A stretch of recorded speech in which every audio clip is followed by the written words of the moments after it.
Você está em fase de teste. Obrigado, Larissa, por essa palavra, porque tem tudo a ver com aquilo que vamos falar. Você sabia disso, irmãos? João capítulo 6, versículo de número 6.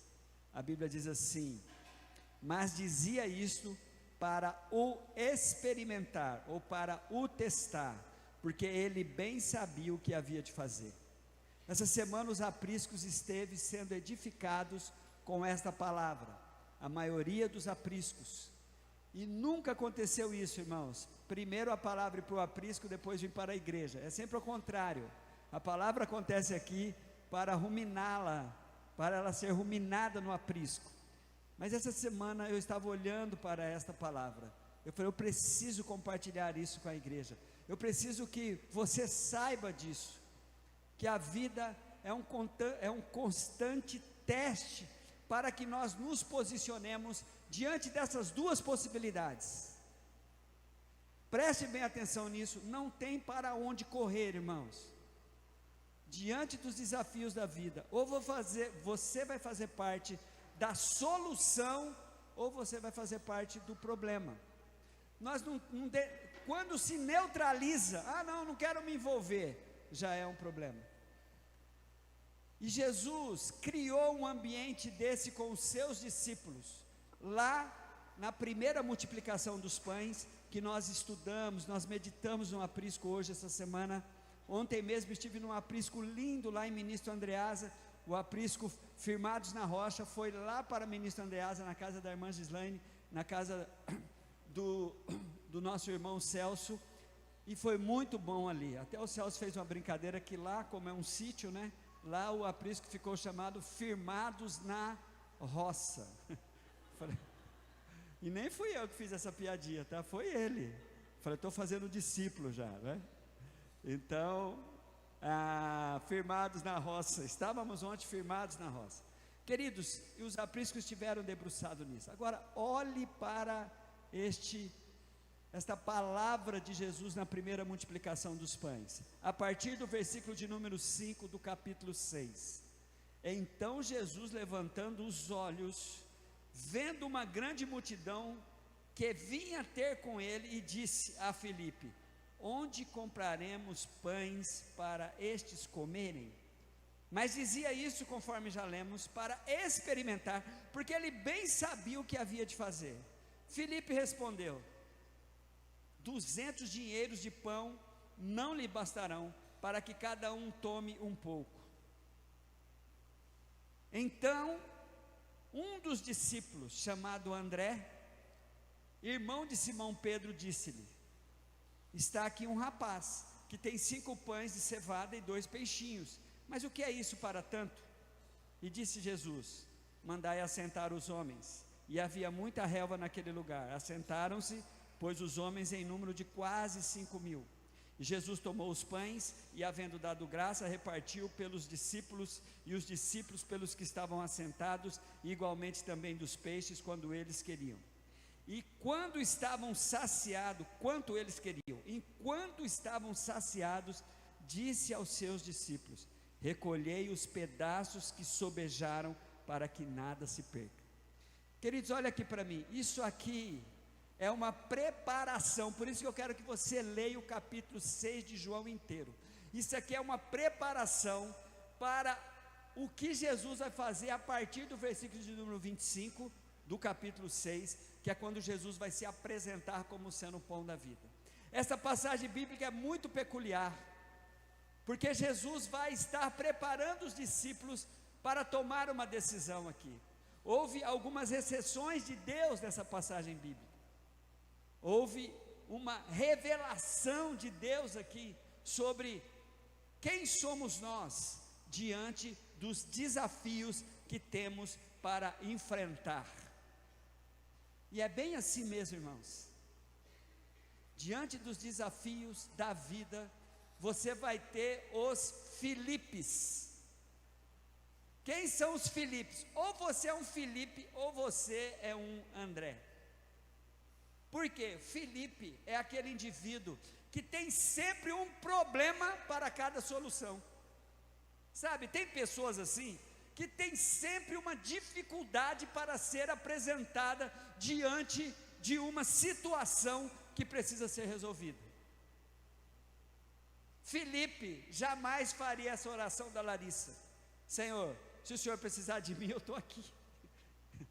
Não, Felipe já chegou dizendo, mas Felipe é um ser que muitas vezes eu faço o trabalho de Felipe. Olha aqui para mim, todo o tempo nós somos estimulados a tomar essa decisão de Felipe. A vida nos treina, o mundo faz isso conosco. Os exemplos que nós encontramos é sempre assim. Como somos fracos diante dos desafios, porque estamos sendo sempre tentados a levantar o quanto é impossível, o quanto não dá. Queridos, você precisa saber, todos nós temos um Felipe dentro da gente. Essa questão de já levantar. Felipe já chegou para Jesus com todas as dificuldades. Nós não temos dinheiro suficiente, mesmo que se tivesse tanto, não seria possível isso. Eu imagino ele falando, e mesmo se tivesse, onde encontraremos padaria para fazer tantos pães? Eu imagino ele argumentando tantas coisas. Mas aí aparece André.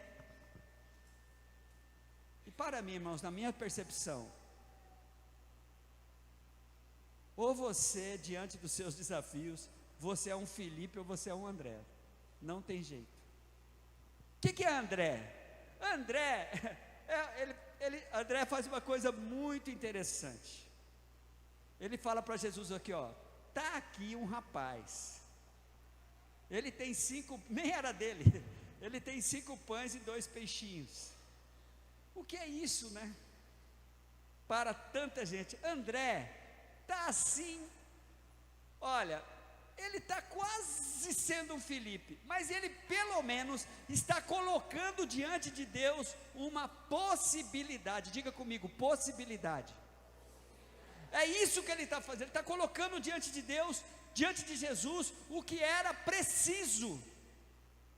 Entendo, em grande quantidade, só temos 5 pães e 2 peixinhos, mas o que é isso?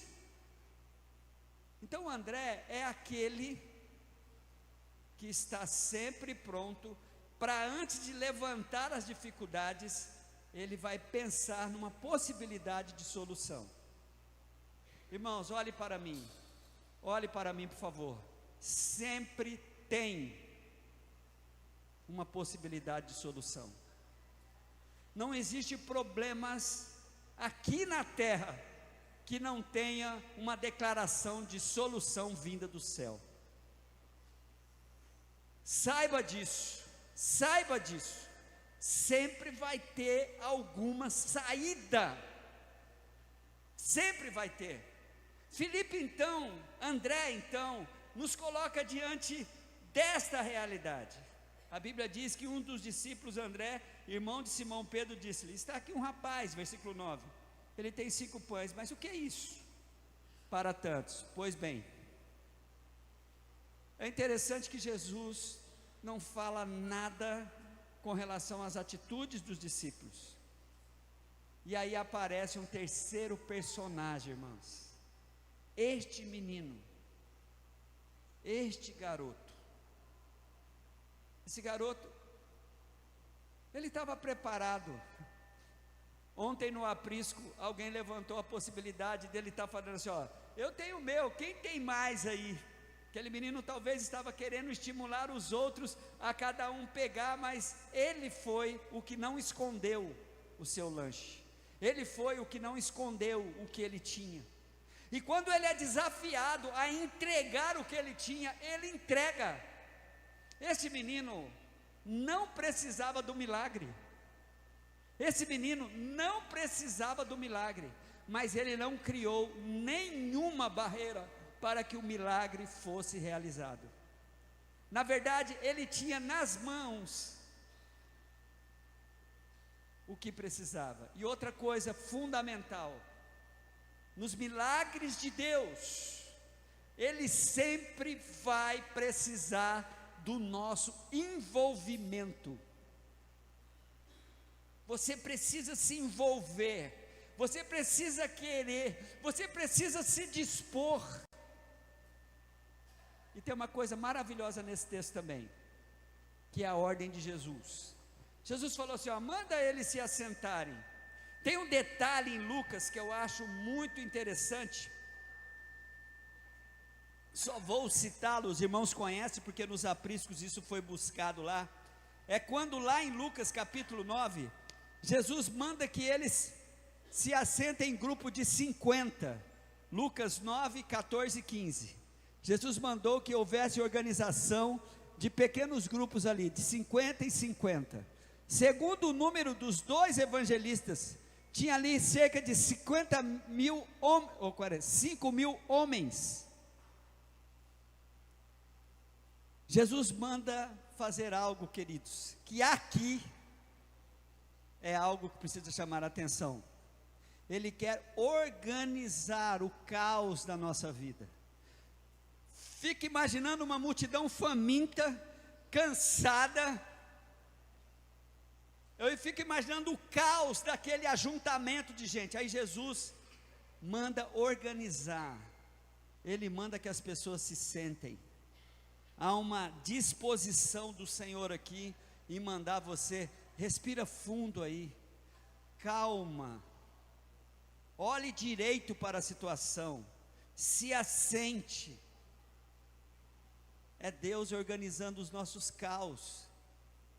Deus age no caos? Age. Já viu o Senhor fazendo algumas coisas, a coisa estava bagunçada, Ele fez assim, mas aqui nesse texto, Ele está nos dando um recado. Ele quer organizar o caos da nossa vida, para entrar com a sua intervenção de milagre. Por isso, é que Ele dá essa ordem. Ele diz assim, versículo 10, mandai assentar os homens. Havia ali muita relva. Em Lucas, como eu já disse, Lucas entra num detalhe, ele manda fazer isso de 50 em 50, pequenos grupos de 50 e 50, e a partir daí, Jesus primeiro faz o que eu e você precisamos fazer, gratidão. Olha o que a Bíblia diz sobre Jesus. Jesus tomou o pão e havendo dado graças. Queridos, não dá para enfrentar os caos das nossas vidas com murmuração, com reclamação, com busca de culpados.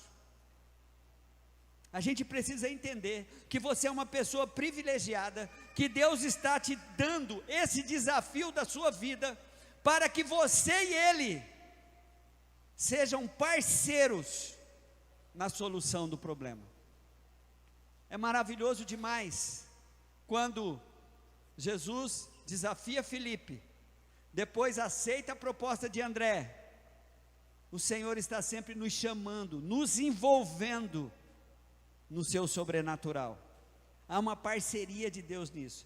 Mas Ele faz o que eu e você precisamos fazer: dar graças, agradecer. Eu vou te dizer mais uma coisa.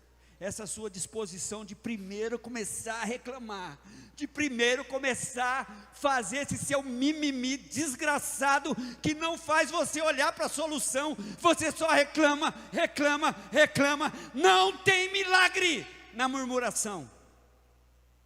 Para, chega, não resolveu, está resolvendo, está trazendo solução, então para, pelo amor de Deus, para. Chega, entre com a gratidão, respire fundo, se assente, deixa o Senhor organizar isso, e veja a ação de Deus.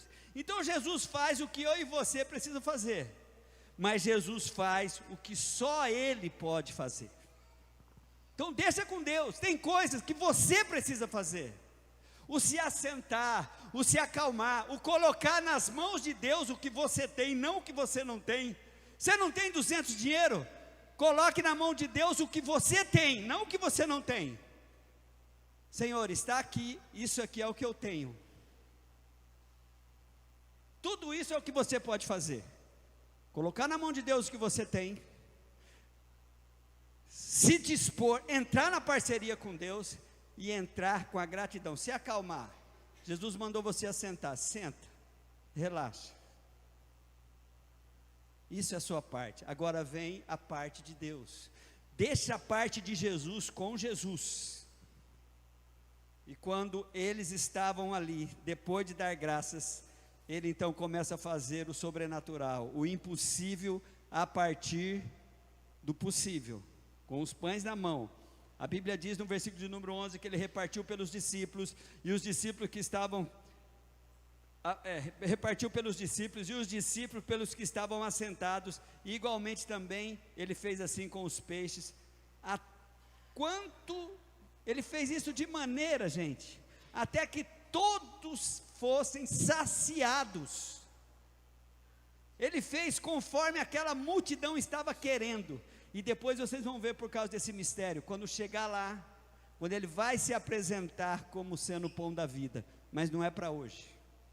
Sobre o pão da vida nós ainda falaremos. Aqui, Deus abre uma exceção.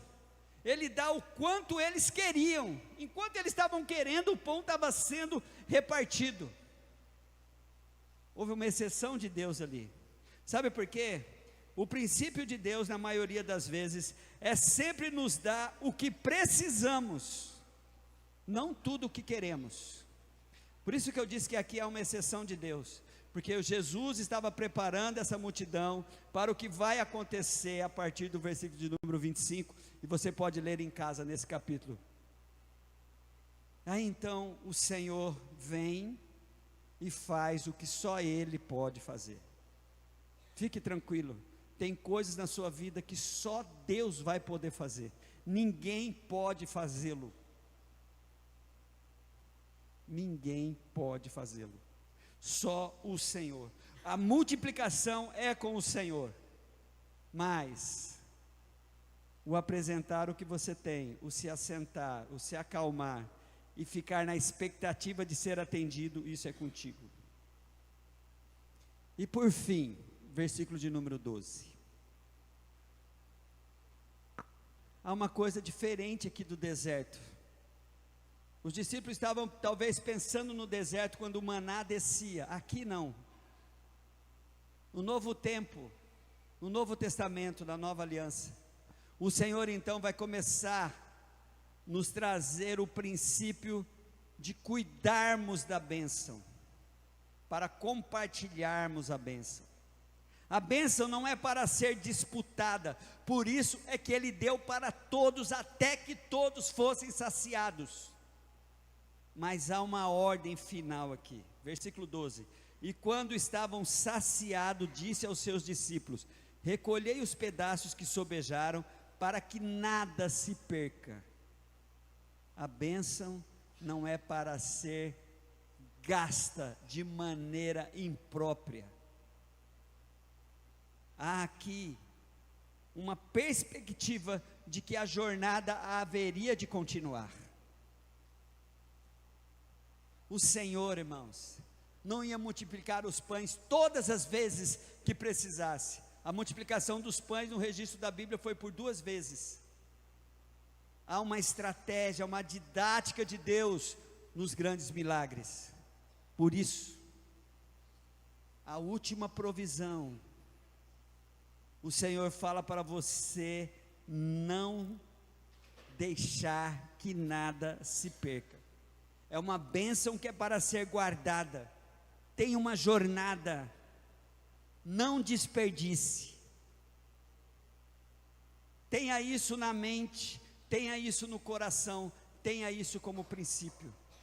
O que aquele povo precisava para continuar a jornada, Jesus já tinha dado. E o que você precisa para continuar a sua jornada, o Senhor já liberou para você. Diga: eu recebo essa palavra. Por isso, queridos, Olhe bem para o que o Senhor quer cravar nos nossos corações. Um desafio para você. O Espírito Santo de Deus vai te lembrar no próximo momento crítico da sua vida, como você vai se posicionar. O Espírito Santo vai te lembrar desses dois nomes: você é Felipe ou você é André. Felipe é o indivíduo que levanta todas as dificuldades. André é o indivíduo que aponta para uma solução. O mal de Felipe é que, além dele dizer das dificuldades, ele não apresenta nenhuma possibilidade, ele só diz o que não dá. André coloca na mão de Deus o que tem. Outro personagem que vai aparecer na sua cabeça: esse menininho, ele não precisava do milagre. Tem muita coisa que você não precisa, mas tem pessoas em volta de você que está precisando. Tem gente em volta de você que está precisando. Não retenha, não seja egoísta. Libere, para que o Senhor pegue o que você tem para alcançar os famintos e os sedentos. Outra coisa, pare de murmurar. Comece a dar graças. Isso Jesus fez e você pode fazer. E por fim, deixa Deus ser Deus na sua vida. Deixa o Senhor fazer o que é preciso fazer na sua vida e que você não consegue fazê-lo. Assim, você que está em fase de teste, vai passar nos seus testes em o nome de Jesus.